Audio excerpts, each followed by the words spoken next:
Assalamualaikum dan salam sejahtera para pelajar sekalian. Hari ini kita nak belajar dalam bab 3, pergerakan bahan merentasi membran plasma. Kita akan belajar untuk standard kandungan 3.1 struktur membran plasma. Standard pembelajaran adalah murid boleh pertama mewajarkan keperluan pergerakan bahan merentasi membran plasma.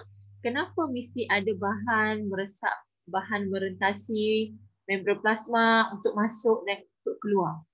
Kemudian memerihalkan komponen membran plasma, boleh menerangkan dalam membran plasma ni terdiri daripada apa? Dan fungsinya berdasarkan model mozaik bendalih. Ketiga, melukis dan melabelkan komponen membran plasma berdasarkan model mozaik bendalih yang mana model ini dikemukakan oleh S.J. Singer dan G.L. Nicholson pada tahun 1972 dan merupakan model yang diterima oleh sains pada masa kini. Kerana sebenarnya ada banyak lagi model membran plasma yang dikemukakan oleh ahli-ahli sains.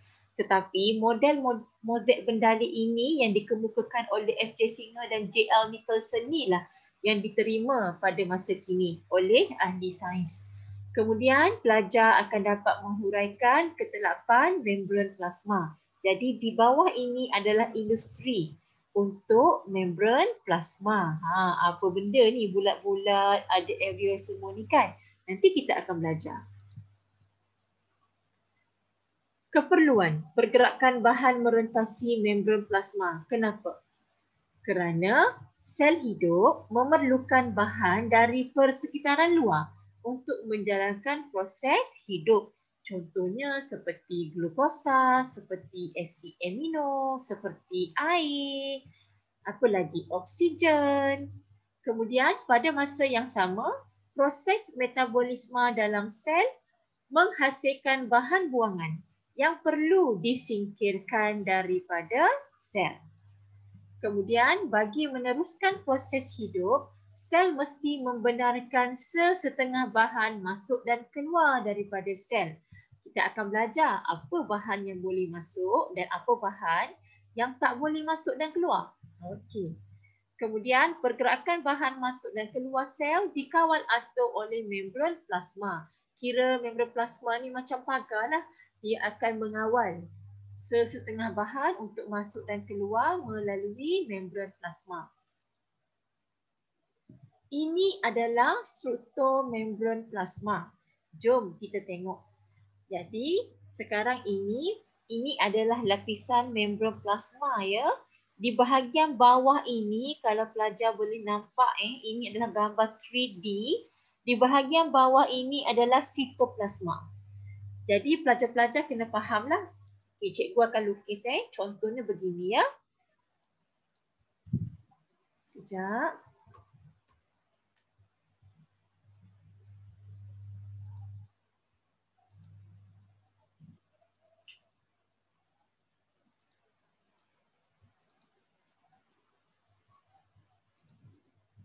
Ini adalah sel.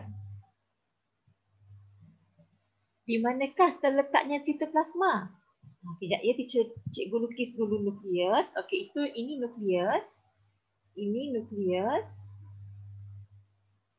Jadi ini adalah sitoplasma. Boleh bayang tak? Jadi ini adalah membran plasma. Ini dia gambar keseluruhan ni. Dan di luar sel, ini adalah di luar sel. Yang mana kita panggil sebagai bendalih di luar sel adalah bendalih intestis ataupun bendalih luar sel. Jadi ini adalah membran plasma. Jadi kita besarkan membran plasma. Itu yang kita nampak gambar macam ini ni. Jadi bagaimana lapisan membran plasma kita ni? Okey, ia terdiri daripada molekul fosfolipid. Ia terdiri daripada molekul fosfolipid. Ini gambarnya, molekul fosfolipid. Baiklah, cikgu lukis balik ya. Ini adalah molekul fosfolipid.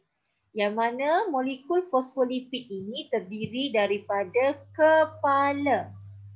Kepala berkutub yang bersifat hidrofilik. Ini adalah molekul fosfolipid ya. Cikgu saja je lukis balik ni. Jadi apa maksud hidrofilik ini? Tertarik kepada air. Jadi kepala molekul fosfolipid ini dia tertarik kepada air. Manakala bahagian ekor ini adalah ekor tidak berkutub yang bersifat hidrofobik. Apa maksud hidrofobik?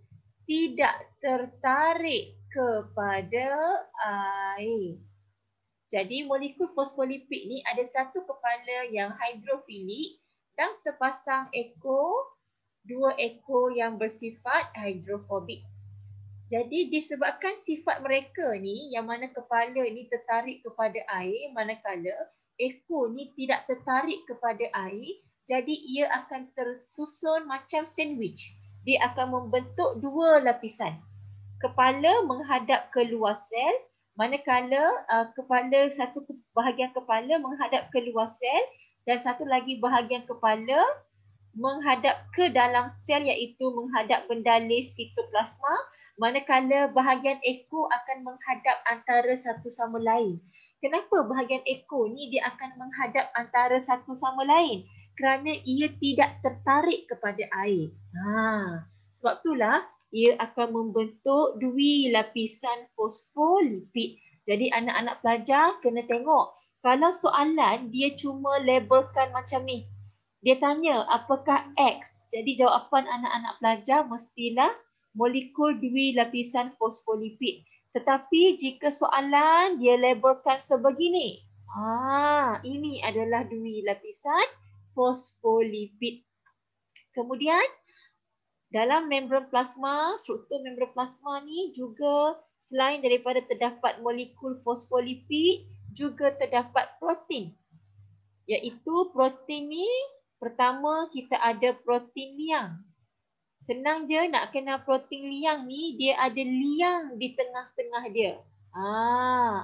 Manakala ini adalah protein pembawa. Kemudian jika anak pelajar tengok di sini yang color orange ni yang berbentuk hexagon ni, ini adalah kolesterol. Okey, kemudian kita boleh nampak di sini ada setengah kepala fosfolipid ini ada lipid di atasnya kan. Jadi kita panggil ia sebagai glycolipid. Dan juga ada yang terdapat pada protein. Yang mana kita panggil ia sebagai glycoprotein. Glycoprotein. Okey. Jadi ini adalah contoh seperti gambar ni. Ini kenapa glycolipid? Ini adalah fosfolipid. Ini adalah fosfolipid. Jadi struktur ini dia terdapat, glycogen ini dia terdapat pada lipid. Jadi namanya adalah glycolipid. Manakala struktur ini pula dia terdapat pada protein. Jadi sebab itulah namanya adalah glycoprotein. Kemudian kat sini kita tengok lagi setiap struktur ni ada fungsi-fungsi dia yang tertentu. Jadi jika di sini, jika cikgu tanya pada para pelajar, apakah dua komponen utama yang membentuk struktur membran plasma? Jadi jawapan pelajar adalah pertama fosfolipid. Yang kedua protein. Itu adalah dua komponen utama yang membentuk struktur membran plasma.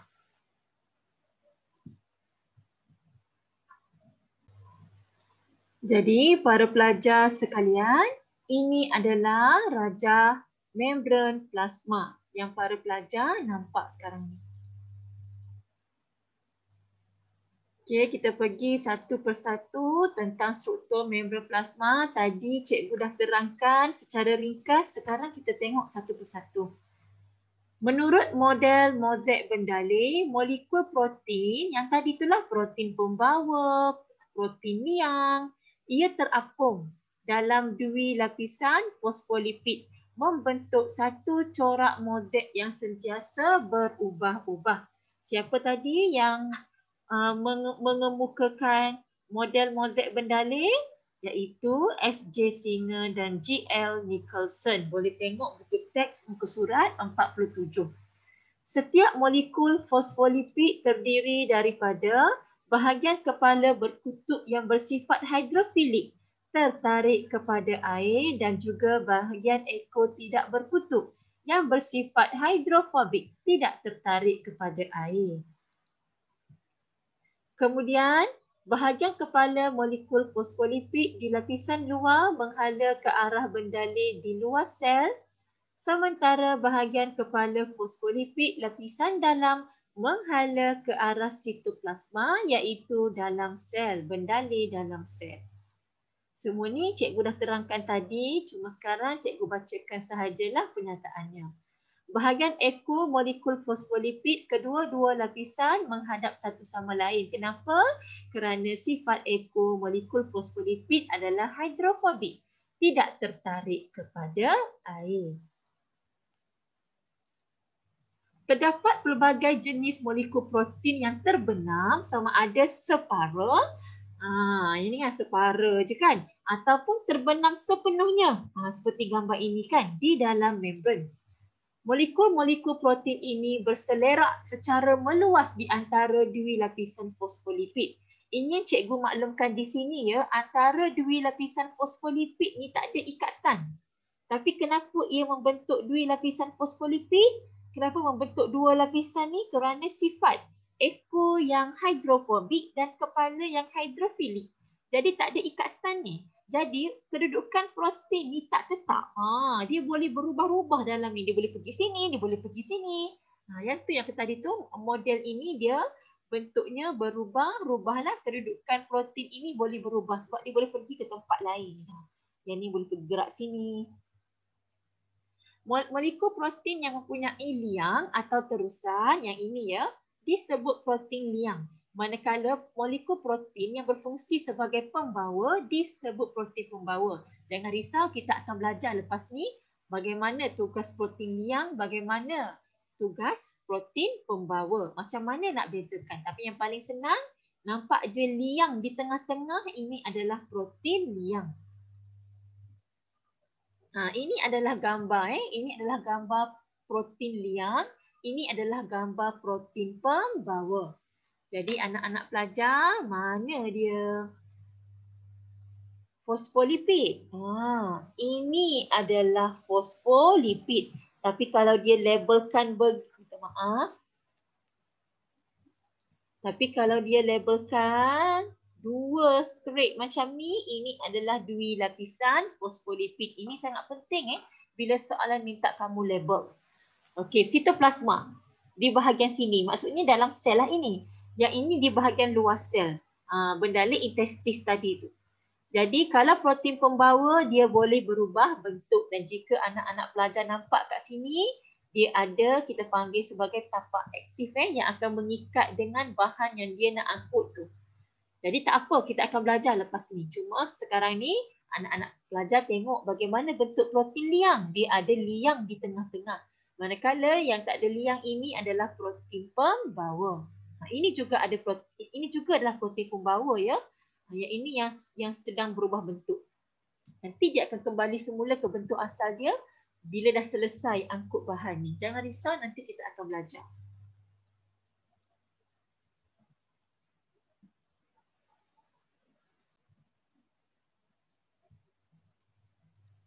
Lagi, sesetengah protein dan lipid mengandungi rantai karbohidrat yang terlekat padanya. Yang tadi itulah yang cikgu sebut sebagai glycoprotein. Kalau rantai karbohidrat tu terlekat pada protein, namanya glycoprotein.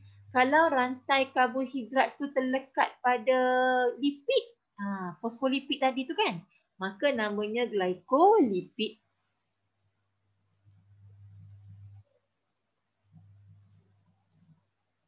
Glycoprotein dan glycolipid ni dia akan bertindak sebagai molekul reseptor macam antena lah untuk hormon seperti insulin, menstabilkan membran dengan membentuk ikatan hidrogen bersama air dan bertindak sebagai antigen bagi membolehkan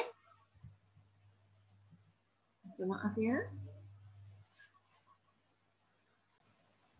Okay, minta maaf yang bawah ni tak nampak tapi cikgu bacakan Jadi, glycoprotein dan glycolipid ni dia bertindak sebagai molekul reseptor untuk hormon seperti insulin menstabilkan membran dengan membentuk ikatan hidrogen bersama air dan bertindak sebagai antigen bagi membolehkan pengecaman sel. Anak-anak pelajar boleh rujuk buku teks tingkatan 4, muka surat 47.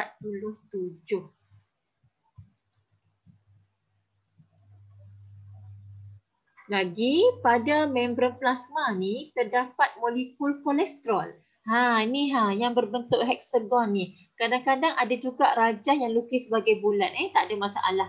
Tapi kolesterol ni dia terletak di antara molekul-molekul fosfolipid. Anak-anak perlu tengok kan?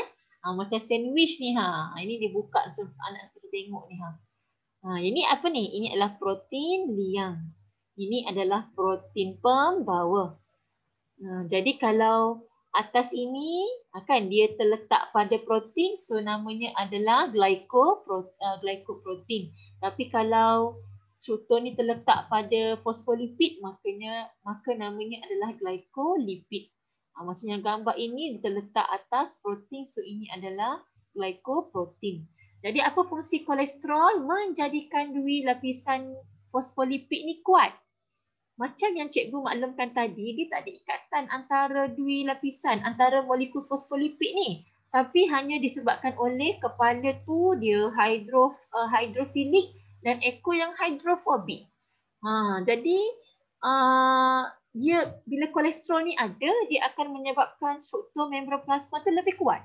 Jika tak ada kolesterol ni ataupun kurang kolesterol ni, nanti membran plasma tu mudah nak pecah. Okey.